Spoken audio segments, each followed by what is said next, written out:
Biology എന്ന പദം നിർദ്ദേശിച്ചത് ആര്? ബയോളജി എന്ന പദം നിർദ്ദേശിച്ചത് ആര്? ലാമാർക്ക്. ജീവശാസ്ത്രത്തിൻ്റെ പിതാവ് ആര്? ജീവശാസ്ത്രത്തിൻ്റെ പിതാവ് ആര്? അരിസ്റ്റോട്ടിൽ. ജീവശാസ്ത്രത്തെ രണ്ടായി തരംതിരിച്ചിരിക്കുന്നത് ഏതൊക്കെ? ജീവശാസ്ത്രത്തെ രണ്ടായി തരംതിരിച്ചിരിക്കുന്നത് ഏതൊക്കെ?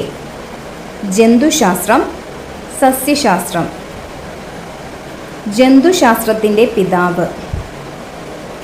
ജന്തുശാസ്ത്രത്തിൻ്റെ പിതാവ് അരിസ്റ്റോട്ടിൽ. സസ്യശാസ്ത്രത്തിൻ്റെ പിതാവ്. സസ്യശാസ്ത്രത്തിൻ്റെ പിതാവ് തിയോഫ്രാസ്റ്റസ്. സസ്യങ്ങളെ ഏകവർഷികൾ, വിവർഷികൾ, ബഹുവർഷികൾ എന്നിങ്ങനെ വേർതിരിച്ചത് ആര്? സസ്യങ്ങളെ ഏകവർഷികൾ, വിവർഷികൾ, ബഹുവർഷികൾ എന്നിങ്ങനെ വേർതിരിച്ചത് ആര്? തിയോഫ്രാസ്റ്റസ്. ജീവൻ്റെ അടിസ്ഥാന യൂണിറ്റ് എന്ത്? ജീവൻ്റെ അടിസ്ഥാന യൂണിറ്റ് കോശം.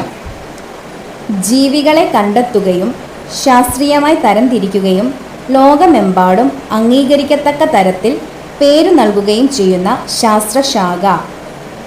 ജീവികളെ കണ്ടെത്തുകയും ശാസ്ത്രീയമായി തരംതിരിക്കുകയും ലോകമെമ്പാടും അംഗീകരിക്കത്തക്ക തരത്തിൽ പേരു നൽകുകയും ചെയ്യുന്ന ശാസ്ത്രശാഖ.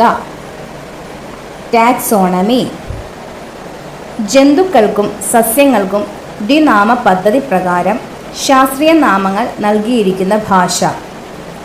ജന്തുക്കൾക്കും സസ്യങ്ങൾക്കും ദ്വിനാമ പദ്ധതി പ്രകാരം ശാസ്ത്രീയ നാമങ്ങൾ നൽകിയിരിക്കുന്ന ഭാഷ ലാറ്റിൻ.